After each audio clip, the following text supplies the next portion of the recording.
Baik, saya mulai. Bismillahirrahmanirrahim. Assalamualaikum warahmatullahi wabarakatuh. Perkenalkan, nama saya Muhammad Nuriksan Dayatullah. Saya dari kelas TIB atau Teknik Informatika dari kelas B.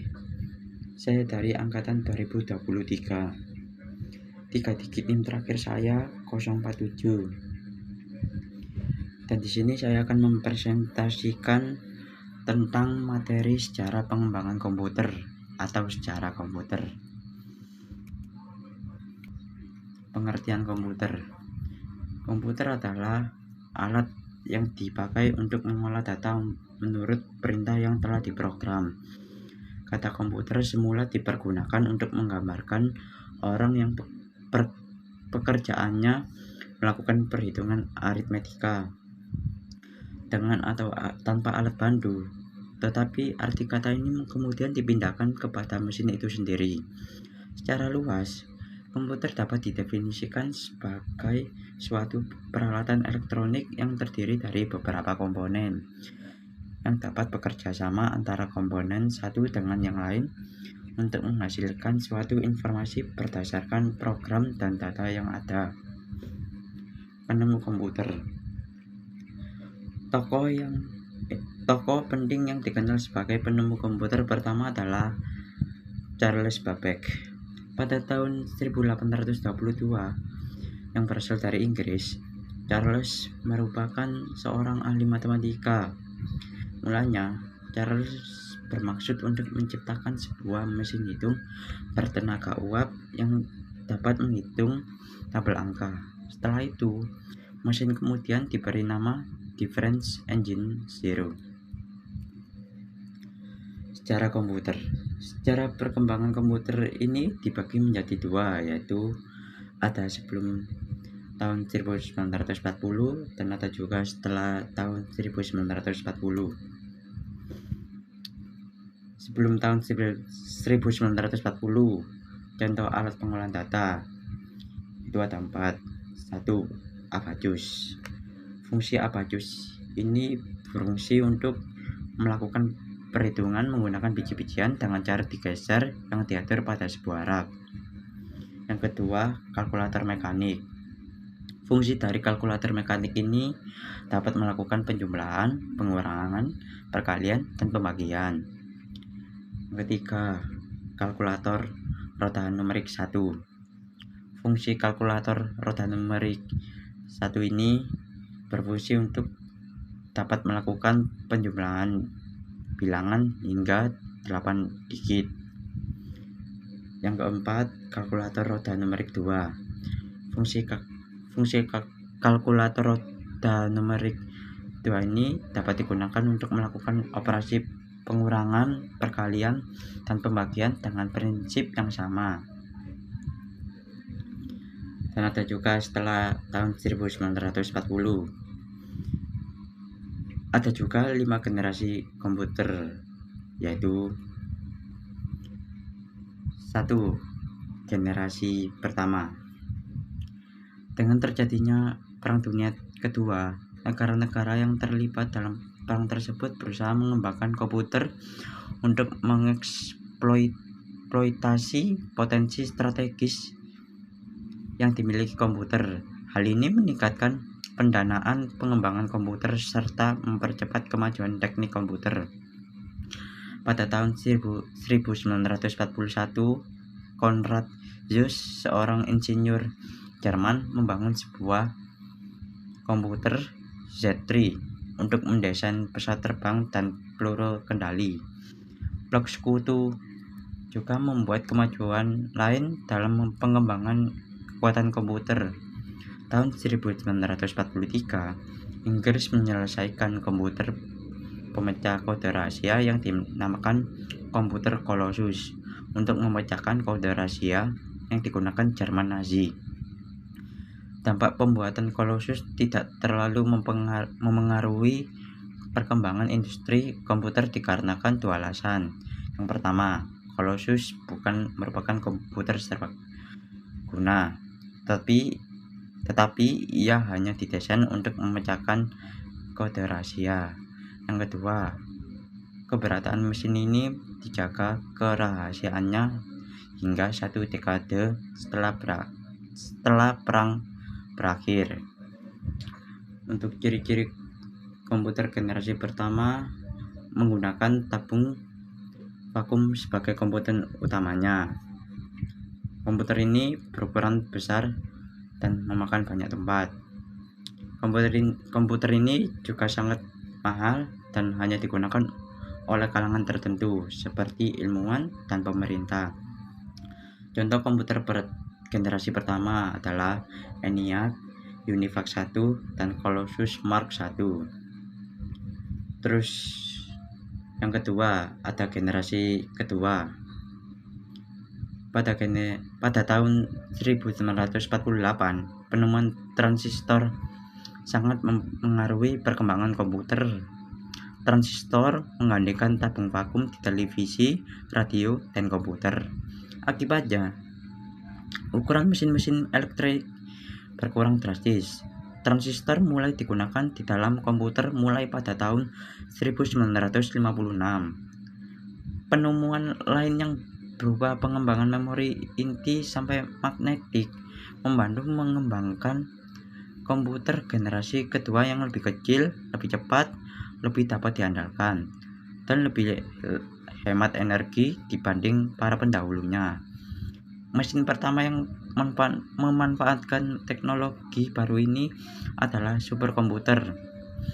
IBM membuat superkomputer bernama Stretch dan Sperry Rand membuat komputer bernama Larks. Komputer-komputer ini yang dikembangkan untuk laboratorium energi atom dapat menangani sejumlah besar data, sebuah kemampuan yang sangat dibutuhkan oleh peneliti atom. Mesin tersebut sangat mahal dan cenderung terlalu kompleks untuk kebutuhan komputasi bisnis, sehingga membatasi kepopulerannya. Untuk ciri-ciri komputer generasi kedua menggunakan transistor sebagai komponen utamanya. Transistor membuat komputer lebih kecil, lebih hemat, dan lebih murah daripada komputer generasi pertama. Komputer generasi kedua juga lebih mudah diprogram dan digunakan. Contoh komputer generasi kedua adalah IBM 1401, UNIVAC 2, dan PDP 8. Dan ada juga generasi ketiga. Walaupun transistor dalam banyak hal mengungguli vakum, namun transistor menghasilkan panas yang cukup besar yang dapat berpotensi merusak bagian-bagian internal komputer. Batu kuarsa menghilangkan masalah ini. Jack Kilby, seorang insinyur di Texas Instruments, mengembangkan sirkuit terpadu pada tahun 1958. IC mengkombinasikan 3 komponen elektrik dalam sebuah piringan silikon kecil yang terbuat dari pasir kuarsa. Para ilmuwan kemudian berhasil memasukkan lebih banyak komponen-komponen ke dalam suatu chip tunggal yang disebut semikonduktor. Hasilnya, komputer menjadi semakin kecil karena komponen-komponen dapat dipadatkan dalam chip. Kemajuan komputer generasi ketiga lainnya adalah penggunaan sistem operasi yang memungkinkan mesin untuk menjalankan berbagai program yang berbeda secara serentak dengan sebuah program utama yang memonitor dan mengkoordinasi memori komputer. Dan untuk ciri-ciri komputer generasi ketiga menggunakan sirkuit terpadu, yaitu IC sebagai komponen utamanya. IC membuat komputer lebih kecil, lebih cepat, dan lebih mudah dibandingkan komputer generasi kedua. Komputer generasi ketiga juga lebih mudah digunakan dan memiliki banyak fitur baru seperti kemampuan multitasking dan time sharing. Contoh komputernya generasi ketiga adalah IBM 360, DEC PDP 11, dan Apple II. Selanjutnya ada generasi keempat. Setelah IC, tujuan pengembangan menjadi lebih jelas, mengecilkan ukuran sirkuit dan komponen-komponen elektrik. Large Scale Integration atau LSI dapat membuat ratusan komponen dalam sebuah chip. Pada tahun 1980-an, Very Large Scale Integration atau VLSI memuat ribuan komponen dalam sebuah chip tunggal. Seorang anak sedang mengoperasikan IBM PC. Ultra Large Scale Integration atau ULSI meningkatkan jumlah tersebut menjadi jutaan. Kemampuan untuk memasang sedemikian banyak komponen dalam suatu keping yang berukuran setengah keping uang logam mendorong turunnya harga dan ukuran komputer. Hal tersebut juga meningkatkan daya kerja, efisiensi, dan keterandalan komputer. Chip Intel 4004 yang dibuat pada tahun 1971 membawa kemajuan pada IC dengan meletakkan seluruh komponen dari sebuah komputer, Central Processing Unit, memori, dan kendala input atau output dalam sebuah chip yang sangat kecil. Sebelumnya, IC dibuat untuk mengerjakan suatu tugas tertentu yang spesifik. Untuk ciri-ciri generasi keempat ini menggunakan mikroprosesor sebagai komponen utamanya. Mikroprosesor membuat komputer lebih kecil, lebih cepat, dan lebih murah daripada komputer generasi ketiga. Komputer generasi keempat juga lebih mudah digunakan dan memiliki banyak fitur baru.